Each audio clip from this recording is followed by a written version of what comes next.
வணக்கம் ஓவியா. அதாவது சிவகங்கை மாவட்டம் திருப்பத்தூர் அடுத்த வையகலாத்தூர் என்கிற பகுதியைச் சேர்ந்த சுந்தரம் என்பவருடைய மகன் செந்தில் பாண்டியன். இவர் லாரி ஓட்டுநராக பணிபுரிந்து வருகிறார். இவர் கோயம்புத்தூர் மாவட்டம் உடுமலைப்பேட்டை பகுதியைச் சேர்ந்த ராதாகிருஷ்ணன் என்பவர் சொந்தமான கண்டெய்னர் லாரியை எடுத்துக்கொண்டு பெங்களூர் பகுதிக்கு சென்று அங்கிருந்து ஐஸ்கிரீம்களை ஏற்றிக்கொண்டு நேற்று தருமபுரி பகுதிக்கு சென்று அங்க பாதி ஐஸ்கிரீம்களை இறக்கிவிட்டு மீண்டும் திருப்பத்தூர் மாவட்டம் ஆம்பூர் பகுதியில் இறக்குவதற்காக அங்கு தருமபுரிக்கு வந்திருக்கிறார். தொடர்ந்து கோயம்புத்தூரிலிருந்து பெங்களூர், பெங்களூரிலிருந்து தருமபுரி, தருமபுரி மீண்டும் திருப்பத்தூர் மாவட்டம் ஆம்பூர் என்று தொடர்ந்து அவர் லாரியை ஓட்டிக் கொண்டு வந்த ஓட்டுநர்கள் காரணமாக தூக்க கழகத்தில் இருந்ததாக கூறப்படுகிறது.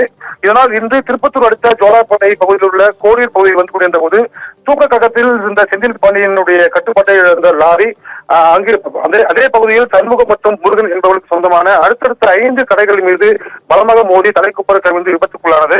நல்ல வாய்ப்பாக அங்கு உள்ள யாருக்கும் எந்த சேதமும் இல்லை, உயிர் சேதமும் எதுவும் இல்லாத சூழ்நிலையில் ஓட்டுநர் செந்தில் பாண்டியனுக்கு மட்டும் காலில் காயம் ஏற்பட்டது. அப்போது அங்கு வந்த போலீசார் செந்தில் பாண்டியனை மீட்டு திருப்பத்தூர் அரசு மருத்துவமனைக்கு சிகிச்சைக்காக அனுப்பி வைத்து அங்கு தலைக்குப்பர கவிழ்ந்து கிடந்த அந்த கண்டெய்னர் லாரியை கிரேன் மூலம் அப்புறப்பட்டனர்.